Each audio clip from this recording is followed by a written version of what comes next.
Bonjour à tous, bienvenue sur ma chaîne les gars. Aujourd'hui on va faire une petite analyse du prix sur le marché. On a un développement qui est assez intéressant.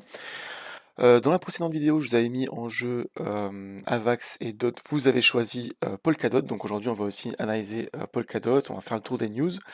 Et aujourd'hui je remets en jeu donc Cardano et Matic. Voilà, donc dans les commentaires vous me mettez celui qui vous intéresse à analyser et je vais l'analyser en profondeur comme je vais analyser aujourd'hui Polkadot. Donc voilà, vous mettez un petit commentaire, vous mettez celui que vous voulez et celui qui aura le plus de votes sera choisi pour la prochaine vidéo qui sera sûrement lundi je pense ou ce week-end si jamais il y a vraiment un développement assez important sur le marché. On commence par les news les gars, donc en tout premier on a ETH. Alors ETH, on a un truc qui est super intéressant, c'est que, et ça c'est quelque chose que j'avais remarqué aussi sur CryptoQuant l'autre jour, et on a Cointelegraph qui nous en parle. En gros, il y a de moins en moins de supply d'ETH sur des exchanges. C'est-à-dire que, regardez, là la masse jaune, là c'est le nombre d'ETH qui sont sur les exchanges, et vous pouvez voir en fait que là il était extrêmement élevé pendant que le prix était monté, là à 4000, donc là il est en train d'être distribué, et depuis, là il y a énormément d'ETH qui ont disparu des exchanges durant la baisse, donc ça veut dire qu'il est vraiment accumulé par les institutionnels. Et qu'est-ce que ça peut créer? Ça peut créer un supply shock. Donc un supply shock, c'est lorsqu'il y a plus beaucoup de TH en circulation, puisqu'ils sont plus sur les exchanges, et une demande qui s'accroît. Et là, du coup, bah, ça fait monter le prix, mais de manière vraiment verticale. Lorsqu'il y a plus de tokens sur un exchange, mais qu'il y a beaucoup d'offres, et bah, le peu d'exchanges vont être mis entre guillemets aux enchères et vont faire propulser le prix à la verticale, en gros. Donc ça, c'est une petite news qui est quand même super super intéressante sur ETH. Et bah, ça tombe bien parce que moi de toute façon en plus c'est mon asset principal dans mon wallet. Un autre truc que je vais vous montrer c'est les régulations qui arrivent. Donc il y a un summit qui va être fait au Congrès et ils vont voter pour réguler le marché crypto. Alors ça, faut faire vraiment très attention à ça. Pourquoi? Parce que c'est le genre de truc qui pourrait faire disparaître littéralement 90% des cryptos qui existent aujourd'hui. En gros, ils vont set up des régulations et des critères, etc. Et toutes les cryptos qui ne seront pas dans ces critères-là, clairement, elles vont se manger à moins 90%. Donc ça, faudra être bien, bien prudent. Et c'est pour ça aussi que depuis, en ce moment, je n'accumule que dans le top 100 des cryptos. Je touche pas à tout ce qui est micro market cap, etc. Et vous faites vraiment attention aux tokens, parce que je vois dans certains d'entre vous dans le groupe Telegram qui accumulent un peu tout et n'importe quoi parfois, des trucs genre Bitcoin Bull et tout, des trucs qui sont complètement enfin, des tokens bidons. Donc vraiment faites attention à ça, parce que ça c'est quelque chose qu'il faudra surveiller. Autre chose, donc le XRP, donc on avait vu que la SEC avait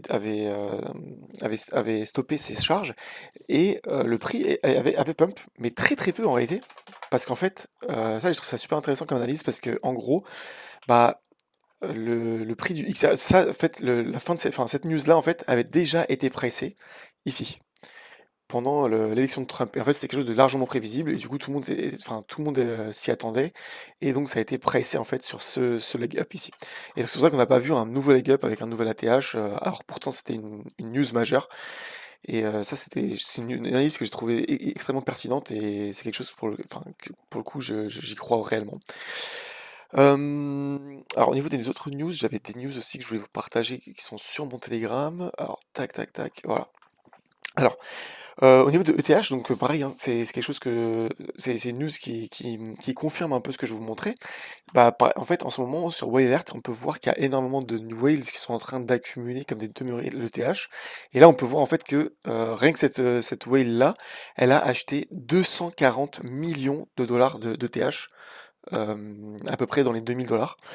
Et vous doutez bien que ces gens-là, en fait, ils achètent pas pour les revendre à 2500, c'est vraiment pour les revendre à 5 6000 10 000 et 15 000 potentiellement. Et en fait, ça confirme pas mal le fait que, voilà, la news que je vais vous montrer juste avant. Autre chose aussi, une dernière news que je vais vous montrer pour aujourd'hui, c'est la BNB Chain qui vient de faire un hard fork. Et en fait, ça a propulsé la vitesse des blocs à 1,5 secondes, donc ce qui est quand même très très rapide. Et en juin, il y aura celle de Maxwell qui va encore diviser par deux et qui va nous amener à 0,75 secondes par bloc. Donc ça, c'est vraiment vraiment très très bullish comme news, et on peut voir qu'il est pricé là maintenant, hein. Regardez, BNB est en train de littéralement surperformer tout, et Cake qui est pareil. en train de nous faire une très belle perf. Alors Cake, je suis toujours pas en profit dessus. Moi perso, Cake, je me suis entré dedans au bullion précédent à 18, 14, 12. Bon, on va dire que les rendements à cette époque-là ont plus ou moins remboursé quand même ce que j'avais investi là. Mais ouais, sur mes derniers achats, donc à 4,69$ et à 1,86$, bah, pour l'instant, je suis pas vraiment en profit. Donc tant mieux si Cake il peut retourner dans des prix intéressants, c'est pas mal. En plus ça, la tokenomics a changé, donc c'est plutôt intéressant là-dessus. Et BNB, bah voilà, il surperforme tout. Regardez BNB contre ETH. Contre ETH. Là, clairement, pour l'instant, je me fais défoncer sur ce trade-là parce que j'ai commencé à vendre à 0,20, donc à peu près par là. J'ai commencé à vendre ici, puis ici, ici. Donc pour l'instant, je suis toujours en perte et la dernière fois que j'ai acheté de l'ETH, c'était ici, là. Donc pour l'instant, je suis en perte, mais par contre, je surveille si jamais à un moment on a un reversal et qu'on vient chercher cette zone, bah là, je retransférerai mes ETH en BNB et clairement, j'aurais gagné de l'ETH gratuitement. Donc voilà pour ça. Sur quoi on va passer après? Donc le BTC, ah oui, le prix du BTC. Alors, prix du BTC, bah ça change pas trop de ce que je vous avais montré ces 10 dernières vidéos. Donc on a toujours le premier arrêt qui est ici à 73 000. Là, on est sur le Rising Wedge et on peut voir, les gars, que bah pour l'instant, on se fait rejeter. On a fait un fake out ici, sur lequel j'ai pris un short et je me suis fait liquider. Malheureusement, bon, c'est un micro short, hein. Vraiment, c'était 0,00001% de mon portefeuille peut-être. Donc voilà, pas de quoi pleurer. Mais donc je me suis fait liquider là, et là, on est en train de repartir à la baisse. Donc à surveiller en fait, si jamais on, on réintègre en fait. Si on réintègre, on repart et on rebondit comme ça, là on sera sur un potentiel reversal et on repartira à la hausse. Mais pour l'instant, rien ne nous indique ça. Et là, ce qu'il faudrait faire gaffe, c'est est-ce qu'on rebondit pas contre la trendline du bas du Rising Wedge pour repartir à la baisse et chercher notre target de 73 000$. Après, c'est vrai qu'il y a beaucoup de gens qui s'attendent de 73 000$. Alors, est-ce que le marché viendra nous faire ce cadeau? Je ne sais pas. Mais par contre, ce que je sais, c'est qu'il y a énormément de liquidations ici à aller chercher. Regardez, les liquidations, elles sont énormes, entre 83 000 et 78 000. Donc là, il y a énormément de liquidations qui nous attendent ici. Si on met en 30 jours, bah, ça s'arrête à peu près au 74 000, donc c'est à peu près la target du premier arrêt ici, et c'est aussi la target du Rising Wedge. Donc il faut vraiment faire gaffe. Je dis pas que ça va arriver, mais c'est une grosse possibilité. Je vais juste voir vite fait, parce que ça évolue en temps réel ce truc, donc je sais pas trop si ça évolue ou pas. Les liquidations... Alors... tac, je mets un peu plus de contraste. Ok, on a toujours ce cluster là. Là, il y a un énorme cluster qui est en train de commencer à apparaître en 2 semaines. En 3 mois, qu'est-ce qu'on a? En 3 mois, ouais, voilà. Voilà, on a toujours ce cluster extrêmement menaçant qui est ici, là, et qui nous amènerait à peu près aux 74 000$. Voilà. Donc on a toujours ce cluster qui nous menace ici, et qui peut être allé chercher grâce à ce Rising Wedge qui a une target à peu près similaire. Donc vous voyez, qui nous ramènerait à peu près aux 76 000$. Donc clairement, on irait grignoter ce cluster à ce moment-là. Donc c'est pas le moment de FOMO ou de... Enfin, vous positionnez maintenant, ce serait pas déconnant, mais par exemple, si vous avez, je sais pas, 10 000$, vous pouvez mettre par exemple là 4 000 ou 5 000$ ici, et après mettre tout en lissage ici. Vous pouvez mettre par exemple 4 000 ici, 4 000 ici, et après vous mettez 2 000 étalés ici vers les 60 000$, donc ce qui est la zone de rechargement, hein, que je vous avais montré. Donc vous mettez oui, en weekly, vous mettez votre zone de rechargement, donc ici, tac. Et votre zone de rechargement, elle commence au 51 000, 52 000. Donc si jamais bah, vous avez par exemple 10 000$ à investir aujourd'hui, moi ce que je ferais, c'est potentiellement mettre 4 000 aujourd'hui, 4 000 étalés jusqu'à 74 000, et après bah, je mets 2 000, donc je sais pas, 1 000 ici, et après bah, 200, jusqu'à la fin de sa zone de rechargement à 35 000, au cas où. Voilà, comme ça si vous êtes gagnant dans tous les scénarios, comme ça vous permet de lisser votre prix d'achat à la baisse. Vous êtes, en fait, le but, c'est de chercher à être gagnant dans tous les scénarios. Si le BTC, il fait ça, bah, vous êtes gagnant. S'il fait ça, vous êtes gagnant aussi. C'est ça le but. Donc voilà. Alors, on va passer à l'analyse de DOT, puisque ça fait déjà 9 minutes. Alors, DOT, c'est un asset que j'ai acheté. Alors, j'en avais acheté 3000, à peu près. Enfin, 3000 tout rond, d'ailleurs. Je sais pas pourquoi je dis 3000 à peu près. Vraiment, j'en avais acheté 3000 tout rond. J'en avais acheté aux 5$. Juste là, à la cassure ici, là. ou je sais plus c'était où, c'était là. En fait, voilà, on avait fait on est reparti, on a fait un rebond, et j'ai acheté sur le rebond, et j'avais vendu à peu près aux 8 dollars. Donc c'était pas le top du dernier mouvement, mais ça m'a fait des profits. J'ai acheté, je sais plus ce que j'ai acheté avec, sûrement de la NKR, mais sur lequel je me fais défoncer aujourd'hui. Donc voilà, je suis à peu près à break-even aujourd'hui. Mais DOT, c'est quelque chose sur lequel je voudrais me repositionner aujourd'hui. Alors pour DOT aujourd'hui, si jamais on trace un Fibo, on n'est clairement pas en bull run. On n'a jamais eu de bull run en fait, même sur ce mouvement-là, c'est pas un bull run du tout. On est toujours dans sa zone de réaccumulation. Et on va regarder un peu le market cap. Donc market cap, on a 6,9 milliards, ok. Et là, ce qu'on va faire, c'est que, en fait, là, je suis en train vraiment de procéder à ma méthode. C'est comme ça que j'analyse un token et sur lequel j'analyse pour lequel je voudrais me positionner, par exemple. Ok. Donc déjà, ce qu'on va faire, c'est qu'on va ouvrir Token Trader Pro et on va regarder en fait où en est le prix par rapport à son précédent bull run. Au précédent bull run, on voit qu'il est arrivé à 53 dollars et la logique des choses voudrait qu'on positionne un FIB comme ça et qu'on se dise, si jamais on a un bull run, la première target, ce serait d'aller chercher la zone de rechargement ici. Mais le fait est qu'on n'a plus la même tokenomics, et c'est ça que je vais vous montrer, c'est qu'on n'a plus la même tokenomics, donc du coup, c'est pas du tout comme ça que vous allez procéder pour viser une target sur Polkadot. Donc, première chose à voir, c'est on a 6,9 milliards de market cap, ok. On a une FDV à 6,9, c'est-à-dire que tous les tokens qui sont en circulation sont open aujourd'hui. Donc ça, c'est déjà une bonne chose, c'est-à-dire qu'il n'y a pas de tokens qui sont à release, il n'y aura pas une release de tokens genre d'un seul coup avec genre 30% de tokens qui vont être release sur un jour précis, comme sur par exemple IO, où genre en juin, il y aura 30% de tokens qui sont release. Ok, donc là, pour l'instant, pas de grosses dilutions majeures à venir. On a 1,5 milliard de Polkadot. Mais alors moi, ce qui va m'intéresser, c'est à ce moment-là, aux 53 dollars, à quel market cap on avait pour pouvoir atteindre. Donc là, on peut voir qu'à cette époque-là, on était arrivé sur wow, 51 milliards. Ok, ça je savais même pas. Vous voyez, par exemple, je savais même pas qu'on était à 51 milliards à ce moment-là. Donc ce qu'on va faire, c'est qu'on va calculer sur Polkadot combien de market cap il nous faudrait pour atteindre Polkadot, pour atteindre le même market cap aujourd'hui. Donc ce qu'on va faire, c'est qu'on va prendre la date. Il y a ma charte, voilà. Bon, c'était en novembre. On va prendre plutôt ouais, même avril, juste pour vérifier en fait les deux tops là, quel market cap on avait. Donc là on a le market cap, ok, je vais mettre. Là c'est pas le market cap, c'est la supply. Alors, on va mettre en weekly. Waouh, ok. Ok, donc je sais pas qui c'est qui m'avait dit que Polkadot était devenu déflationnaire, mais c'est une énorme connerie. Parce qu'en fait, il est devenu encore plus inflationnaire. Donc, waouh, waouh, waouh. Donc là, on était à ce moment-là, on était le 27 avril. Le 27 avril 2021. Avril, voilà, c'est là. Tac. Et aujourd'hui, on peut voir qu'on a une dilution de 67% des tokens. Ok, on a 67% de tokens en plus qu'avril dernier. Donc, si jamais on peut se dire que on veut viser ce prix-là en target, et ben combien de market cap il nous faudrait? À ce moment-là, on était à quel market cap? On était en 2021 en 37 milliards de tokens. Ok. Donc ce qu'on va faire, c'est qu'on va faire un calcul rapide.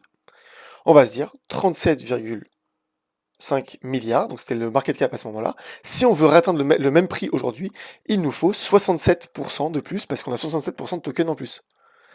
Et bien aujourd'hui, ok. Donc en gros, pour atteindre le market cap, enfin le prix en fait ici, qui était là, à 45 dollars à peu près, 41 dollars, il nous faudrait un market cap à peu près de 62 milliards. Donc 62 milliards, à quoi ça correspondrait aujourd'hui comme capitalisation? 64, attendez, 62 milliards, ok. En gros, il nous faudrait la même capitalisation que Solana pour atteindre ne serait-ce que le même prix au début ici, là, à 35 dollars. Et attendez, je vais mettre en logarithmique parce qu'on ne voit pas la différence, mais il y a une énorme différence entre les deux pics là. Vous voyez ce que je veux dire? C'est que là, pour atteindre ce prix-là, là, ici, en avril de 2021, il nous faudrait la même capitalisation que Solana. Donc en fait, il faudrait déjà chercher à être réellement réaliste sur le prix. C'est que est-ce qu'aujourd'hui, Polkadot vaudrait le Solana d'aujourd'hui? Ça, c'est une vraie question. Alors que pour l'instant, Solana, il a quand même un afflux qui est monstrueux dessus. Il a des raisons. Est-ce que Polkadot a les raisons suffisantes pour amener enfin, le market cap à ce prix-là? C'est chaud. Moi, je vous dis, je préfère rester pragmatique et me dire, bon, 32 $ ou 35 $, c'est peut-être pas la target que je vais viser. Alors, si je veux quand même me positionner dessus, qu'est-ce que je fais? Donc, je trace mon Fibo, je vois qu'il est clairement en zone toujours de recharge, de réaccumulation institutionnelle, vous voyez? Donc là, on n'a toujours pas quitté cette zone de recharge, réaccumulation. Donc comme je vous avais dit, hein, les gars, donc ça c'est la zone de réaccumulation de longue. Donc ça c'est quelque chose qui sur un asset qui reste bullish malgré le fait qu'on a un bear market. Mais la zone de réaccumulation, on ne sait pas jusqu'à où il va aller. Donc comment est-ce que je me dis à quel moment je vais entrer dedans? Donc ce qu'on va faire, les gars, c'est qu'on va remettre en logarithmique. Moi j'aime bien rester en logarithmique. Vous allez tracer une droite de tendance sur la chute. Pourquoi? Parce qu'en fait, vous savez pas jusqu'à où il va tomber. Donc vous tracez comme ça. Hop. Tac. Et là. Tac. Donc déjà, ce qu'on peut observer, les gars, c'est que lorsqu'on est en zone de réaccumulation, le meilleur moyen pour savoir quand est-ce qu'on va acheter, c'est on achète la cassure de la trendline baissière. Pourquoi? Parce que si jamais, par exemple, le token vient ici et vous dites, ah, ok, ça y est, il est reparti, vous allez l'acheter ici à 22 $, mais après, vous savez pas, en fait, peut-être qu'il va réêtre enfoncé encore, puis encore, puis encore. Et regardez, il va casser ici. Et en fait, si vous l'aviez acheté à la cassure à 5 $ au lieu de 4 $, vous en aurez 4 fois plus. Voilà. Et vous n'aurez pas encaissé un moins 75%. Vous voyez, c'est exactement la même chose. Ici, bah, pareil, la tac, tac. Si vous l'achetez ici au lieu de ici, et ben vous l'achetez à 5,86 $. Et du coup, au lieu de l'acheter à 4,40, et bah, ne serait-ce que si on jamais on revient à 4,86, vous avez fait 24%. Et surtout, bah, ici, vous allez devoir endurer pendant tout ce temps-là un moins 36%. Donc ça, c'est comme ça qu'on réfléchit quand on veut se positionner sur un asset qui est en phase baissière. Donc là, vous pouvez voir que pour l'instant, on est toujours en phase baissière et qu'à chaque cassure, ici, on a un mark-off, clairement. Donc là, mark-off ici, mark-off phase, hop, énorme pump. Ici, break, cassure, mark-off phase, ok? Donc ça veut pas dire qu'on est reparti en to the moon là, ici, c'est juste qu'on a eu un énorme mark-off phase et que à ce moment-là, peut-être, il fallait peut-être prendre des profits sur une enfin, regardez, si jamais vous avez réaccumulé là, vous tracez votre Fibo et vous vous dites déjà qu'il y a la zone de rechargement ici. Si vous l'avez acheté, je sais pas, ici par exemple, vous visez la zone de rechargement de short. Donc ici, tac. C'est exactement ce que j'avais fait à peu près. Bon, moi j'avais vendu un peu plus bas parce que je me suis dit, bon, je vais sécuriser quand même mes profits. Mais vous voyez que par exemple ici, ça aurait été hyper pertinent de reprendre des profits ici pour après, bah, au cas où. Après, s'il repart to the moon, bah, vous avez vendu par exemple, je sais pas, 60% ici, ça vous permet de racheter plus bas. Et là, comme on est en zone en trend baissière, et bah, ce que je vais acheter et ce que je vais faire, c'est que je vais pas acheter maintenant. Parce que ça se trouve, il va faire ça, et ça, et ça. Et la trendline, en fait, elle va continuer. Vous voyez? Et si ça se trouve, bah, au lieu d'acheter là, et bah, vous pourrez racheter ici. Et entre là, il y a 2 fois plus de tokens. Et surtout, là, vous allez vous manger un moins 50% d'ici à là.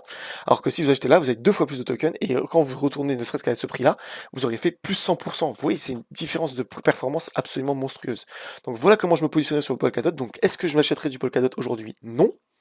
Parce qu'on n'a pas cassé cette trend baissière. Par contre, si jamais je vois demain un truc qui fait ça, tac, tac, et bah sûrement que je me positionnerai ici ou même ici. Mais je sais que on sera parti sur un mark-off phase. Mais pour l'instant, rien ne m'indique ça pour l'instant. Et voilà. Donc c'est comme ça que vous devez analyser. Par exemple, une même analyse sur un autre token, c'est le move. Vous voyez le move, là j'ai envie de me positionner dessus. J'en ai un bag de à peu près, j'en ai je sais pas quelques milliers de tokens. Mais j'aimerais bien en acheter beaucoup plus. Et bah pour l'instant, je ne l'achète pas parce qu'on est en train de line baissière. Et que pour l'instant, bah voilà, on ne sait pas si on va pas refaire ça, ça, ça. Et peut-être que je pourrais l'acheter ici à 18 centimes ou de 42 centimes et j'en aurai 2 fois plus pour la même somme. Voilà. Donc voilà les gars. J'espère que j'ai été clair sur Polkadot. Donc je vous rappelle que pour demain, j'avais mis Cardano et merde, je sais plus c'était lequel, l'autre. Cardano, j'avais mis lequel? Putain, je me souviens plus. Je sais plus ce que j'avais mis, mais Cardano et Matic, voilà. Je vous avais mis Matic, et donc vous me laissez en commentaire les gars lequel vous préférez. Je vous ferai la même analyse, que ce soit demain ou lundi du coup, parce que si jamais il n'y a pas trop d'évolution sur le marché, bah, le week-end je vais pas poster, mais de toute façon on se rejoint sur notre canal Telegram, les gars, donc ici et ici, et je vous rappelle qu'ils sont dans la description, mes canaux Telegram, vous pouvez nous rejoindre. Le canal c'est pour avoir les news, et le chat bah, c'est pour discuter avec moi, partager des news en live, etc. Je vous dis à la prochaine les gars, prenez soin de vous, bon week-end. Ciao ciao.